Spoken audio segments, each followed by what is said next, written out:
میں تو اپنی جان تمہارے قدموں پر نچھاور کر کے جاؤں گا۔ یزیدیوں سے لڑتے لڑتے وہ حضرت عبداللہ بھی وہیں کربلا میں شہید ہو گئے، ان کے ہاتھ میں انگوٹھی ویسی کی ویسی رہ گئی۔ مولا حسین اس وقت بھی نوازنا نہیں چھوڑتے ہیں، عطا کرنا نہیں چھوڑتے ہیں، اسی لیے یہ سخاوت کا گھرانہ ہے، یہ سخی لوگوں کا گھرانہ ہے۔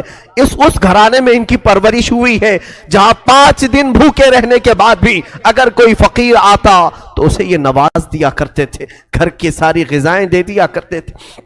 مولا حسین رضی اللہ تعالیٰ ان یزیدیوں کے جتھے میں ایسے گھر گئے تھے۔ دوپہر کا وقت آیا، اچانک آپ کو احساس ہوا جمعہ کا دن ہے، آج پوری دنیا میں میرے نانا کا خطبہ پڑھ رہے ہوں گے لوگ اور جمعہ کی امامتیں ہو رہی ہوں گی، حسین یہاں پر تنہا ہے، جمعہ کی نماز بھی نہیں ہو رہی ہے، مسافر پر جمعہ نہیں ہے، لیکن جمعہ کے وقت کا احترام تو کرنا ہی چاہیے تھا۔ آپ نے ان سے کہا، اے لوگوں، ہاں میں جانتا ہوں مسافر پر جمعہ نہیں، کیا اس وقت کا احترام بھی نہیں کرو گے؟ جنگ بندی نہیں کر سکتے، جنگ تھوڑی دیر کے لیے روک نہیں سکتے کہ اس وقت کا احترام باقی رہے؟ اسی اسنا میں آپ نے کہا 2 رکعت نماز پڑھنے کی اجازت مل جائے۔ اللہ اللہ، حسین تمہارے سجدوں کو سلام۔ دنیا آج بھی قتل ہونے والے سے آخری خواہش پوچھتی ہے تو آخری خواہش لوگ یہ بتاتے ہیں، گھر والوں سے مل لوں گا، فلاں وصیت کر دوں گا، یہ جائیداد کے پیپر دیکھ لوں گا۔ ہماری وصیتیں، ہماری خواہشات دنیاوی ہوتی ہیں۔ مولا حسین نے آخر وقت میں اگر کوئی تمنا کی تھی 2 رکعت نماز پڑھنے کی، 2 رکعت نماز پڑھنے کی۔ یزیدیوں نے کہا کہ آپ نماز پڑھ لیں۔ گھوڑے سے ذوالجناح سے نیچے اترے تھے، مولا حسین رکعت نماز کی باندھ لی اور بالکل اطمینان و سکون کے ساتھ نماز پڑھتے رہے۔ کسی کا خیال نہیں کیا، وہ تلواروں کی جھنکار میں بھی خوف نہیں تھا، کوئی ڈر نہیں تھا۔ رکوع اطمینان سے ہو رہا ہے، سجدہ اطمینان سے ہو رہا ہے۔ پہلی رکعت بھی مکمل ہوئی، دوسری رکعت میں گئے۔ عمرو بن سعد اور شمر ذی الجوشن نے پکار کر کے کہا، اے ظالموں، اب کیا دیکھتے ہو؟ یہ اچھا موقع ہے، اس حسین کا خاتمہ کر دو، یہیں پر اس کا کام تمام کر دو۔ خولی بن یزید نام کا ظالم بدبخت ازلی قریب آیا اور سر امام حسین پر چڑھ گیا۔ اللہ اللہ، لوگوں نے یہ تک لکھا ہے آپ کے زانو مبارک پر جب سجدے میں آدمی گھٹنے لگاتا ہے تو ایک شخص نے ان کی ران پر پیر رکھا، دوسرا گھٹنا حسین ابن علی کی پیٹھ پر رکھا، گھٹنا رکھ کر کے ان کے اوپر زور دیا۔ مولا حسین کی سر مبارک جب سجدے میں تھا، ایک ظالم وحشی نے اپنی تلوار سے آپ کی زلفوں کو ہٹایا، آپ کی زلفیں چہرے کا حالہ بنائی ہوئی تھیں، سجدے میں گری ہوئی تھی۔ حسین ابن علی نے ان کی آہٹ پا کر کے بھی سجدے سے سر نہیں اٹھایا، سر کا امام کا سجدے ہی میں رہا۔ یقیناً امام نے سوچا ہوگا اب سر اٹھائے تو ظالموں کے لیے کیوں اٹھائے، وہ سر ہی بہتر ہے جو مولا کے حضور جھک جائے اور اسی اسنا میں مولا کے حضور پہنچ جائے۔ ایک ظالم نے آپ کی گردن پر تلوار رکھی اور زور سے کاٹ دیا۔ اس پیاسے امام کو بنا پانی کے، بنا کسی کھانے کے ذبح کر دیا گیا۔ وہ ذبح عظیم ہے۔ مولا حسین تیری شہادت پر لاکھوں سلام۔ انا للہ و انا الیہ راجعون۔ سرکار سید الشہداء امام علی مقام کی اس شہادت پر لوگوں سلام تو بنتا ہے، ہم سب کا حق ہے کہ مولا کی بارگاہ میں مختصر سلام پیش کر لیں، اور مابعد کربلا میں عرض کرتا ہوں کھڑے ہو کر کے ادب سے سلام پیش کریں۔ پیاسے امام السلام، علی مقام السلام، زہرا کے لال السلام،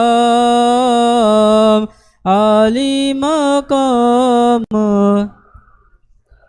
ذکر تمہارا جب لکھا رونے لگا قلم حسین، کیسے میں واقعات غم حاصل کروں رقم حسین، لیتے رہیں گے حشر تک آپ کا نام ہم حسین پیاسے امام السلام علی مقام السلام زہرا کے لال السلام علی مقام کربلا کے جانثاروں کو سلام کربلا کے جانثاروں کو سلام فاطمہ زہرا کے لالوں کو سلام بے بسی میں بھی حیا باقی رہی بے بسی میں بھی حیا باقی رہی سب حسینی پردہ داروں کو سلام کربلا کے جانثاروں کو سلام فاطمہ زہرا کے لالوں کو 3 دن کے بھوکے پیاسے یا نبی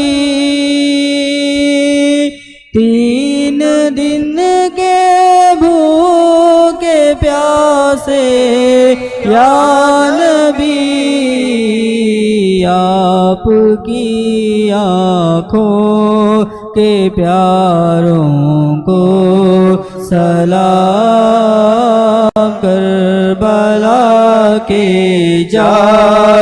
جانثاروں کو سلام فاطمہ زہرا کے لالوں کو سلام ہو گئے قربان محمد اور ہو گئے قربان محمد اور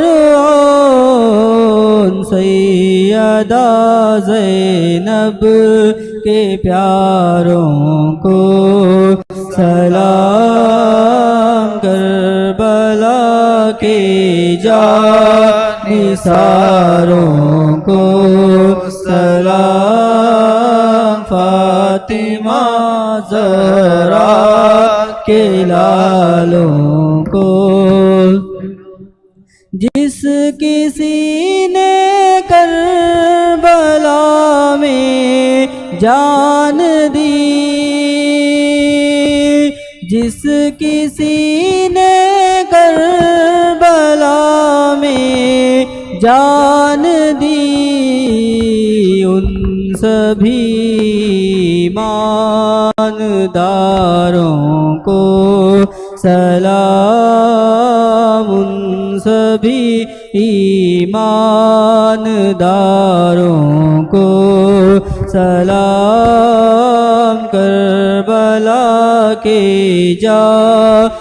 جانثاروں کو سلام فاطمہ زہرا کے لالوں کو سلام جو حسینی قافلے میں تھے شریک جو حسینی قافلے میں تھے شریک کہتے ہیں عطار ساروں کو سلام کربلا کے جانثاروں کو سلام فاطمہ زہرا کے لالوں کو سلام.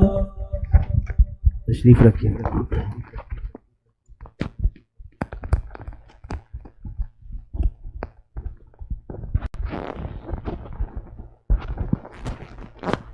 درود پاک پڑھیں. اللہم صلی علی سیدنا محمد وعلی آلہ وصحبہ وبارک وسلم صلاۃ دائمۃ سرمدا ابدا. اور ایک مرتبہ بلند آواز سے درود پاک پڑھیں. اللہم صلی علی سیدنا مولانا محمد معدن الجود والکرم وآلہ وصحبہ الکرام وابنہ الکریم وبارک وسلم صلاۃ دائمۃ سرمدا ابدا. کلمہ توحید ہے تیری شہادت اے حسین، تو نہ ہوتا تو نہ رہ جاتی صداقت اے حسین. امام حسین علی مقام رضی اللہ تعالیٰ عنہ کربلا کے اس بے آب و گیاہ میدان میں اپنی جان جان آفریں کے سپرد کر دی. مولا حسین کا سر مبارک تلوار سے الگ کیا گیا، جس میں مبارک جس میں نازنین کربلا کے ریگزاروں میں بکھر کر رہ گیا. اب اندازہ کرو جو امام حسین ہر ایک کا لاش شاہ اٹھا کر لاتے تھے، حسین ابن علی کے لاشے کو اٹھانے والا اب کوئی باقی نہیں تھا. کوئی خیمے کی طرف سے اب آتا ہوا نہیں دکھائی دیتا تھا. جنہوں نے دوسروں کے شہزادوں کو بھی اٹھایا مگر خود اس طرح سے سو گئے کہ کسی پر بوجھ نہیں بنے، کسی پر اپنا وزن نہیں ڈالا.